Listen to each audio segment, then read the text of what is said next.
Are y'all ready for some girl chat? Yes. Yes. Get it started. Okay, let's do it.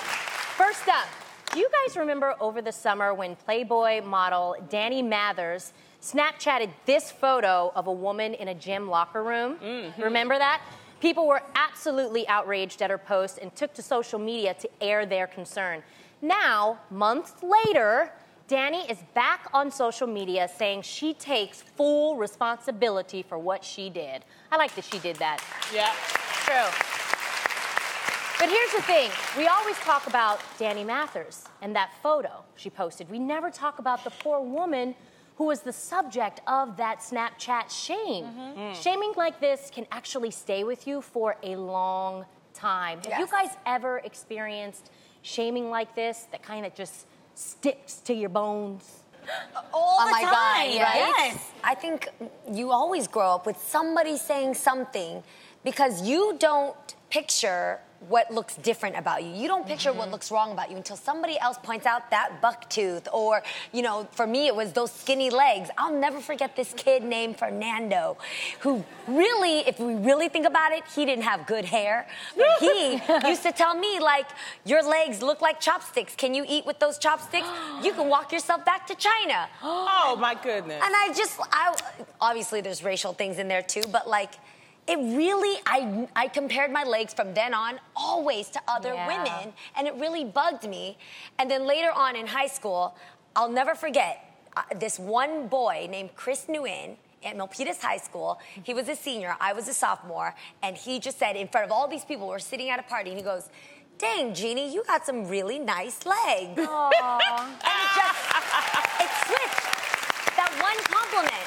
So it made me realize, and Lonnie, you do this now, ladies out there, when you get a compliment, really accept it. Don't reject it. Own that. Because that compliment could change your life. Yeah, no, it's true. Lonnie, I used to compliment Lonnie, if we can be real. Mm-hmm. Yes. It's like so many seasons now. When we compliment Lonnie, she'd be like, stop it, let's go. We got a show to do. Yeah. You know? But then now she's like, you like them? Thanks. I love that. I love it. I can remember when I was in high school, you know, because I was always the big girl, you know, and I always thought nobody don't want me, and people used to tease me, and that type of shaming, that's why, you know, I had to build my confidence. But I remember one time, it was a group of boys, it was like 3 of them, and one of them was like, here she comes, the Big Lon, that's what they called me, Big Lon in high school, and then one guy was like, I like Big Lon. I was like, ooh. See?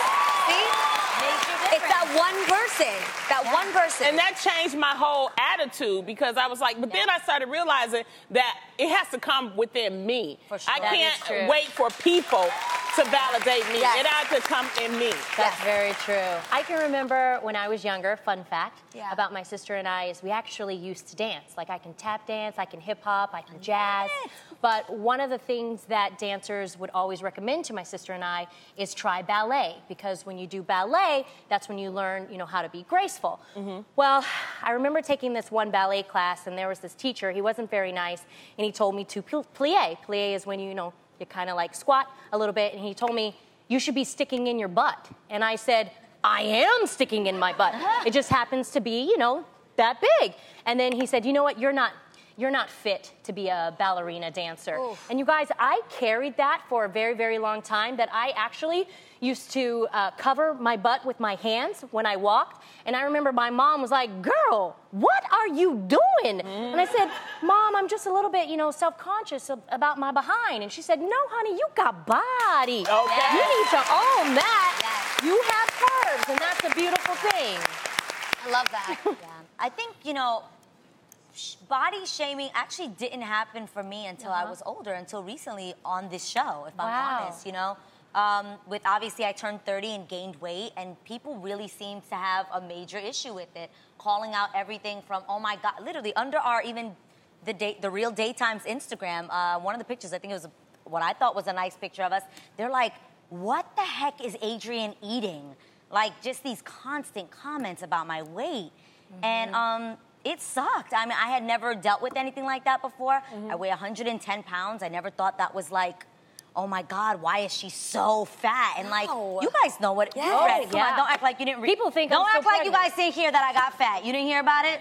I knew, yes, you did. but you know, and that was hurtful. That sucked. I felt like, okay, like, yes, I've gained some weight, but is it that deep to go? Like, I would never go on someone's page and say something like that about them. I just would never do that. I don't care if I thought it. Like, even if I thought, okay, she's gaining weight, like, when you talked about that girl that actually was in the picture that was snapshot and calling her the victim, so to speak, right, of the Snapchat thing, you guys never know what someone's going through. Like, right. You don't know what that woman deals with or why that weight gain is happening. You don't know. And to just add that, how cruel that is to say, you know, I do suffer from a thyroid condition, which has to do with a lot of weight gain. I have an autoimmune disease called Hashimoto's that also has to do with my weight gain. So that just adds to it. Like, you don't know what somebody goes through or why they look the way they do. But to add an insult to injury, it's just not right. And it doesn't matter whether you know, have a condition. I just like to eat, okay? And that's my right if I like to eat. 100%. And I'm glad that when old girl posted it, you know, the Playboy model, that people checked her. Because that's what we have to keep doing, okay? We have to check people. Keep each other in mind. Don't jump on the bandwagon. Look, as long as I sit next to you, you gon' always look small, okay? Now look, someone else who felt the burn of social media is supermodel and TV personality Chrissy Teigen. She's known for her social media presence and sharing everything, but last week she actually made her very popular Twitter account private. Now, her current 2.88 million followers can still see her tweets, and she shared why she's protecting her tweets in this post. She said, it's not haters or trolls or general mean people. I just feel like I'm absorbing bad stuff 24/7. My body and mind cannot handle it anymore. She's done. She's done. I don't blame her.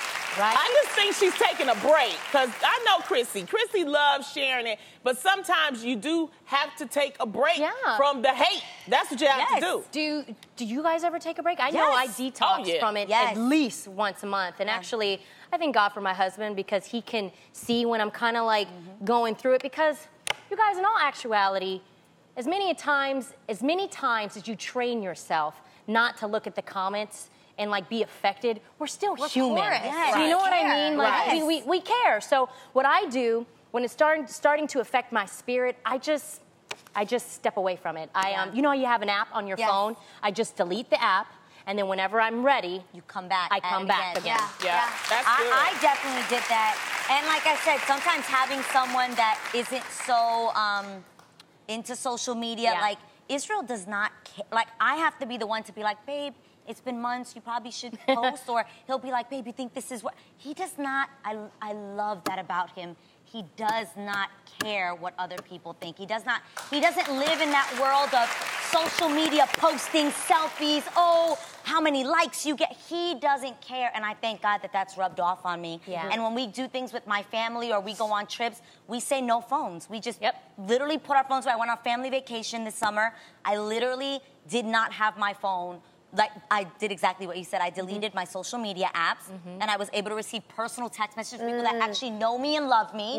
But I'm not going to read crap from people that have never met me. You don't know me. But you don't know who I am as a person. You might see what we say here, which is what? You guys see an hour a day? It's still not who we are as people. It doesn't reflect our complete hearts. It's so weird. Social media, for me, it's such a fun thing to do because, you know, you get this, everybody, no matter if you're famous or you're not, you get this little milk soapbox, right? That's what it's called. You get a soapbox to go on there and say anything. And I feel like my social media is a place where I have this imaginary bubble, and I just sit there and I talk about what I care about, whether it's things between my husband, me and my husband, my mama, the relationship I have. And my fans, I love you guys. I mean, like, I don't care how many are out there.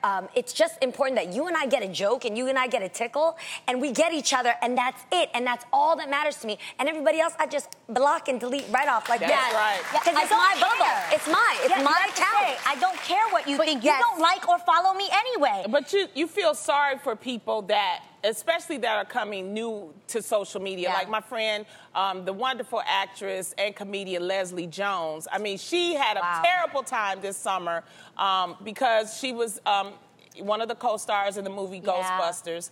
And all she wanted to do was promote her movie. And there were people that just started, you know, because you got to realize it was worldwide, that this film, and there were reviews coming in and people that got upset at her, and they started directly sending attacking her.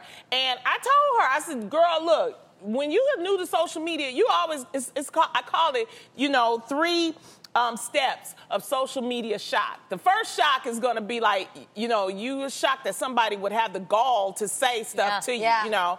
So then the second step you try to do is you try to hit back at them, you know. That's where you make your mistake, because then they start getting like flies. They start throwing all, you know, they no surprise that these people have nothing to do. Exactly. Nothing. No goals, no life, no bigger vision. No, they're not in Ghostbusters, okay? No. Nobody asked them to be in it. Boom. Nobody cares if they ever will be.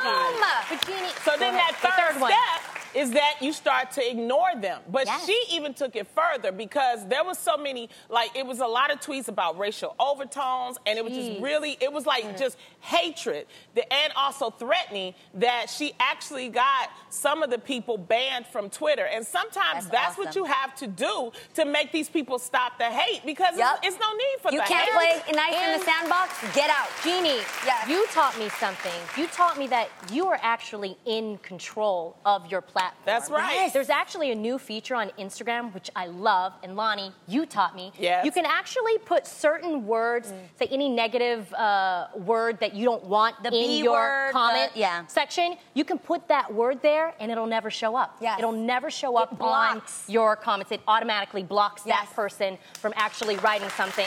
And I'm so happy that Instagram is doing that now. And I just want to be clear about some things, because I'm the type of person, I'm a comedian. I can take the criticism. It's the name calling that's unnecessary. If you got something, you say, hey, Lonnie, maybe you said this, or maybe you said that. Be respectful. I can take you. I ain't gonna block you for that. But the name calling is the point. And I just want to, you know, double up on what you said. I pay attention to the people that love me. And my fans out there that send the great comments, I appreciate you, and I'm letting you know that right now. And I think